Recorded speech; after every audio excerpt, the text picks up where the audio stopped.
अस्सलामुअलैकुम वरहमतुल्लाह। दोस्तों, आप अगर एक हाफिज़ है और आप अगर कहीं पर तरावी सुना रहे हैं और आपको कुरान पाक सुनाने में दिक्कत आ रही है या आपको पीछे का मजमा देखकर आपको डर महसूस हो रहा है, आप किसी भी तरीके से किसी भी परेशानी में हो, तो ये वीडियो आप लोगों के लिए बनाया गया है। आप इसको पूरा देखिए। इसमें एक ऐसे तरीके बताए गए हैं, अगर आप इनको फॉलो करते हैं तो कितना ही बड़ा मजमा क्यों ना हो, आपको ज़र्रा बराबर भी डर नहीं लगेगा। आप अगर कुरान पाक आपका कच्चा भी है तो आप बहुत अच्छे तरीके से तरावी सुना पाएंगे। तो जितने भी हाफिज़ हैं उन हाफिज़ों तक ये वीडियो ज़रूर पहुंचाए, या आपके महल्ले के कोई इमाम साहब है वो तरावी के अंदर अटक रहे हैं, कोई भी हो, आप में से रैंडमली कोई भी बंदा ये वीडियो देख रहा है तो आगे इस वीडियो को ज़रूर पहुंचाए। तरावी के अंदर कुरान पाक सुनाने से घबराते हैं, डरते हैं और उनको एक उलझन महसूस होती है और दिल के अंदर एक घबराहट महसूस होती है। तो दोस्तों, डरने की जरूरत नहीं है। आज के इस वीडियो में कुछ ऐसे तरीके बताऊंगा जिनको अपनाकर आप कुरान पाक अच्छे अंदाज में सुना सकते हैं, बिला डर के, बिला खौफ के,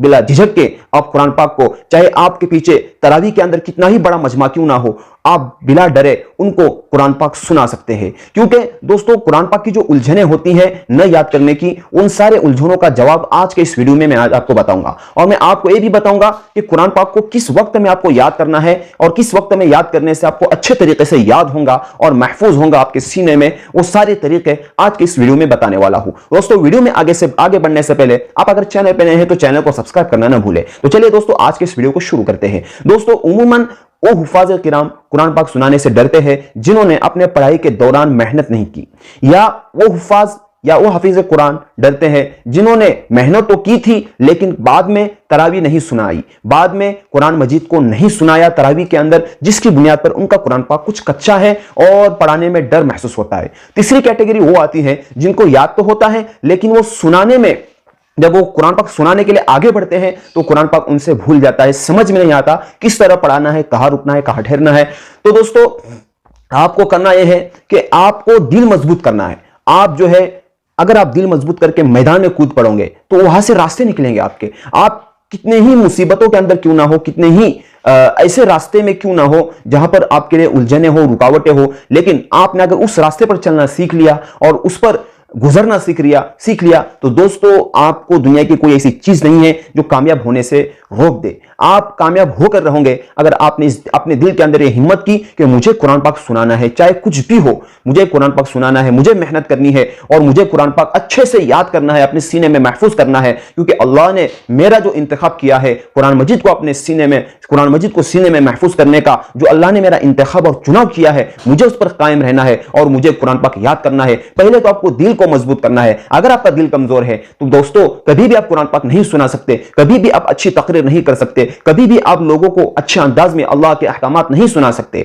इसलिए दोस्तों, मेरा यह पैगाम उन हाफिज कुरान के लिए है जो डरने की वजह से पीछे रह चुके हैं और इतना पीछे रह चुके हैं कि कुरान पाक आप बहुत मुश्किल से उनको याद होगा। तो दोस्तों, डरने की जरूरत नहीं है। अभी भी आप जहां पर भी हो वहां से उठ सकते हो, वहां से अपनी मंजिल को पा सकते हो, वहां से आप कुरान पाक को अच्छे से याद कर सकते हो। लेकिन दोस्तों, शर्त यह है कि मेहनत, कुरान, दिल को मजबूत करना और दिल के अंदर एक फिक्र, एक कुरान होनी चाहिए कि मुझे कुरान पाक सुनाना है और चाहे कितना ही बड़ा मजमा क्यों ना हो, मुझे सुनाना है। दोस्तों, दूसरी बात यह है कि आप दिल के अंदर जब आपने मजबूत इरादा कर लिया और जब अपने मुसल्ले पर आप आगे बढ़ गए सुनाने के लिए, तो आप ये याद रखें कि आपको पढ़ते ही जाना है। आपको इस जहन में नहीं रखना है कि मेरे पीछे कितना बड़ा मजमा है, कितने लोग हैं, कैसे कैसे लोग हैं, ये जहन में नहीं रखना है। आपको बस ये दिल के अंदर इरादा रखना है कि मुझे तो सुनाना ही कुरान पाक, मेरे ये जहन के अंदर रखना है कि पीछे कुछ नहीं है, मैं अकेला बस अल्लाह को मेरे कुरान पाक सुना रहा हूं। ये दिल के अंदर अगर इरादा होगा तो आप पीछे के मजमे से नहीं डरोगे। और डरना भी क्या है, वो भी मखलूक है अल्लाह की, मखलूक से थोड़ा डरा जाता है, उनसे डरने की थोड़ी बात है। और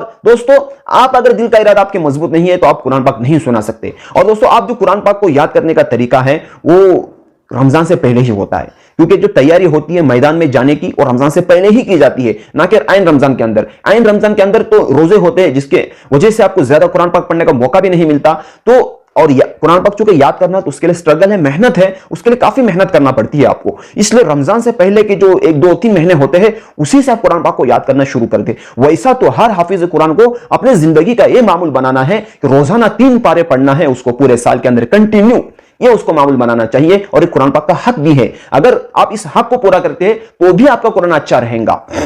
और एक तरीका यह है कि आप नफल नमाजों के अंदर कुरान पाक पढ़े पूरा साल कंटिन्यू आप नफल नमाजों के अंदर कुरान पाक को पढ़ते रहे। साल के अंदर आपके 2-3 कुरान आसानी के साथ खत्म हो जाएंगे। तो इंशाल्लाह उस तरीके से भी आपका कुरान मजबूत होगा और आप कुरान पाक तरावीह के अंदर सुना सकते हैं। दोस्तों, आपने अगर 1 साल 2 साल 3 साल तक कुरान पाक नहीं सुनाया है तो दोस्तों बहुत फिक्र की बात है, क्योंकि आप कुरान पाक को अपने सीने से खो दोगे अगर आपने तरावीह के अंदर कुरान नहीं सुनाया। क्योंकि तरावीह के अंदर कुरान सुनाने से कुरान बहुत ज्यादा मजबूत होता है, इतना मजबूत होता है कि आप कभी भी कुरान पाक के अंदर का कहीं से भी आपको अगर कोई सवाल पूछेगा तो आप आसानी के साथ उसका जवाब दे सकते हैं। इसलिए दोस्तों मेरा जो ये पैगाम है मेरा उन हाफिज भाइयों के लिए है जो कुरान पाक को आधा कच्चा भूल चुके हैं या तरावीह के सुनाने से डराते, घबराते हैं, परेशान होते, उलझन महसूस करते हैं। वो अपना दिल का इरादा मजबूत करे, कुरान पाक को अच्छे से याद करने की तरतीब बनाए और याद करने का जो वक्त होगा वो जो तहज्जुद का वक्त है दोस्तों, ये बहुत मौसर वक्त है, बहुत ज्यादा कारआमद वक्त होता है। इसमें अगर आप जो चीज भी याद कर लोगे सीने के अंदर महफूज हो जाती है। और एक तरीका यह है कि गुनाहों को भी छोड़ना पड़ेगा, क्योंकि मासियत के साथ अल्लाह का कलम जमा नहीं होता। अगर आपके जिंदगी में गुनाह है, रात दिन गुनाह के अंदर जिंदगी गुजर रही है, दोस्तों कुरान पाक क्या दीन की कोई भी बात हो उससे आप हट जाओगे, क्योंकि गुनाह के साथ अल्लाह का दीन, अल्लाह की मोहब्बत, अल्लाह की याद कभी जमा नहीं होती।